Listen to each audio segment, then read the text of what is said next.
This book I have not been able to put down since I got it.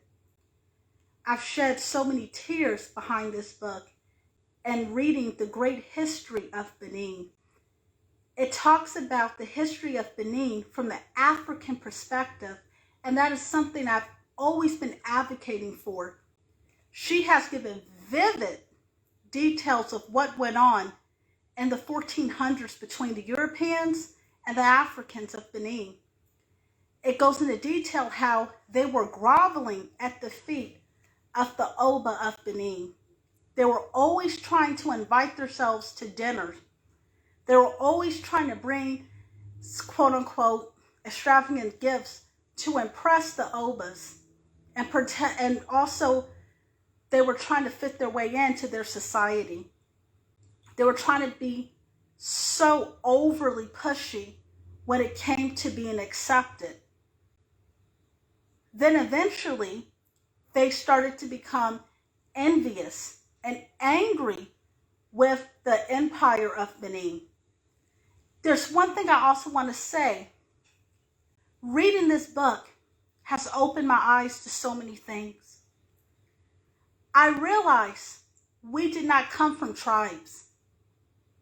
Tribes, when you break down the word, means a small group of people who live on a land space, who have children together, and they have small primitive ways.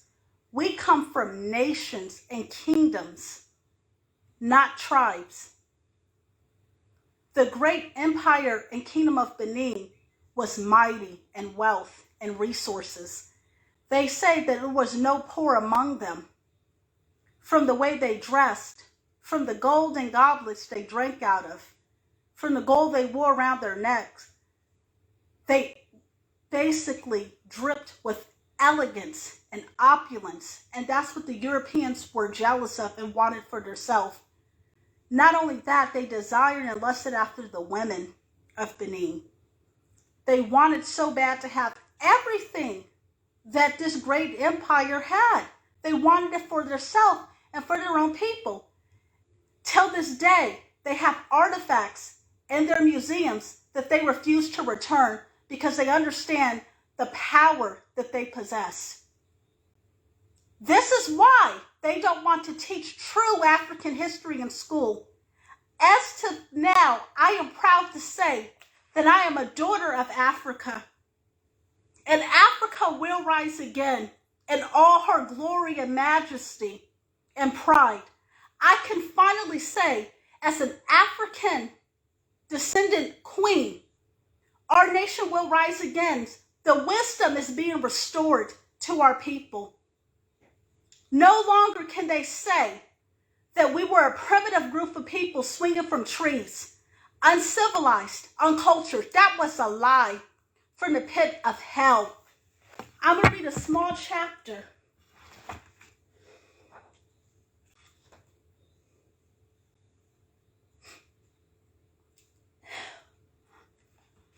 It's like this book has made me shed so many tears.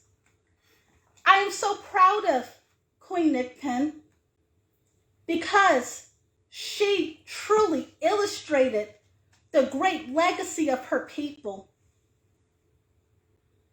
She talked about how they were colonized into Christianity, how they started to bring their Western literacy to the Benin nation, how they started trying to push their education, how they start trying to give them firearms, how they start basically trying to say, hey, look, we live so much better than you. Why don't you allow us to, educate your children? They start trying to make themselves to be better than what they were, to the point they tried to make them ashamed of their culture and their heritage, which was great. It surpassed them. The grandeur of Benin surpassed anything that European people had, and they knew it. They also knew in order to colonize these people and make them fit for slavery, they would have to take over their mind. And how did they do that? They did that by bringing in religion, by bringing in Catholicism and Christianity. That's how they destroyed the minds of our people. Once you captivate the mind of a nation of people, those people are forever defeated. And that is what's going on in Africa today. You have so many Africans professing Christianity instead of their own ancestral worship that is mightier and greater. They turned away from their own gods to worship the European gods. That's why you have so many false images of Christ that you see a lot of African people believe that that's what Jesus looked like, and that's not even the case. The man that they think exists never existed in that image. Our God looks like us in our image.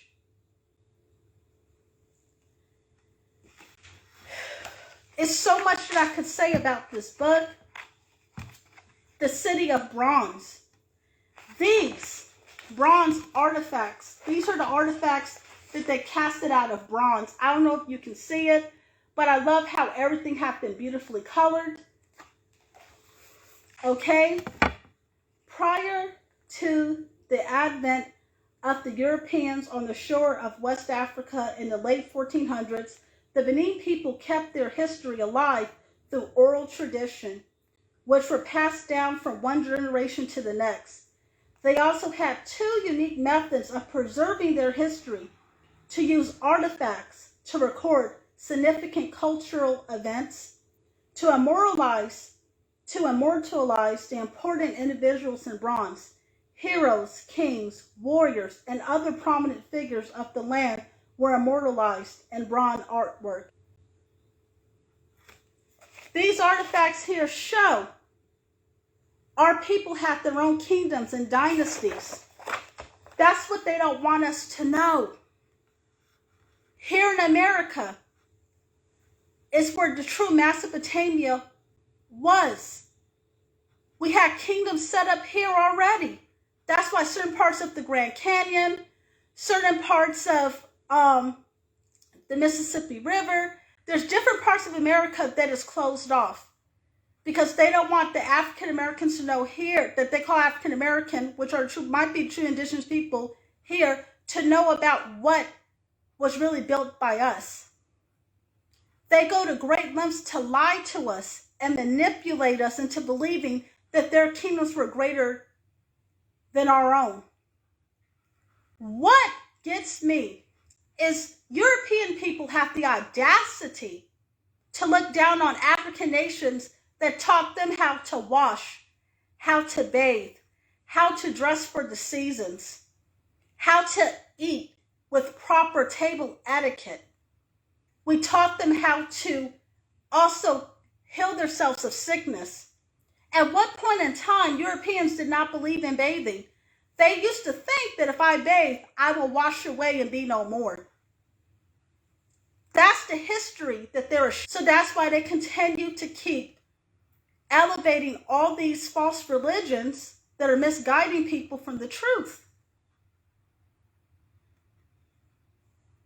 Not to bash anyone's belief systems, but once you have found the truth, which I found in this book, once I found the truth, you can't go back. There's no going back once you find out what the truth is. And I just want to take time to thank Nick Penn for sitting down and writing this book. This book is for sale. If you love African history as much as I adore African history, you will inbox her for more information. She also has her own television show, her own little television show on YouTube. She gives great content on there. She has her own channel. I apologize for saying little. She has her own channel where she interviews people within Africa.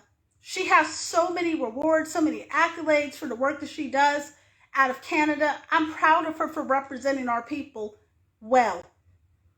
Okay, so she is from Canada, Nigerian from the Great Benin Kingdom, in the Nigerian's present-day Edo State. She is known for promoting Benin culture, both in Nigeria and the diaspora. Her experience as a young girl growing up in historical Benin and her enthusiasm for its colorful history and culture led her to embark on this research journey, of which this book is a product. This book is critically examining the relationship between the Benin Kingdom and the Europeans during the period of the early contact to the time when Benin was colonized by the Britain in 1897. It analyzes how the systems was introduced to Benin by the colonists, refined to shape the political, economic, social, culture structure of Benin and its people. It's also unpacked the intergenerational effects of colonization and the gender stratification embedded in the educational system introduced to the Benin people by the European colonizers. A proper knowledge of history will no doubt help to understand the past and the present, and as well as to find the future. So it is important that our people learn the history. It is important for our people to know who they really are. We did not come from small tribes of ignorant, savage people. We came from kings and queens, nations of people who cultivated our societies. Even till this day, our technology is being used. This cell phone that I'm talking on was created by our people. The internet we use was also cultivated by a Nigerian king as well. Everything that we use comes from our people. I just need more Black people to wake up and realize who we really are, what we really are, and how we can get our greatness back is from studying our history. I have so much pride in my ancestry. I had pride before, but I have even more pride in my Nigerian ancestry now than I ever had before by reading this book. Thank you so much, Nick Penn, for taking your time to eloquently talk about the history of your people so vividly.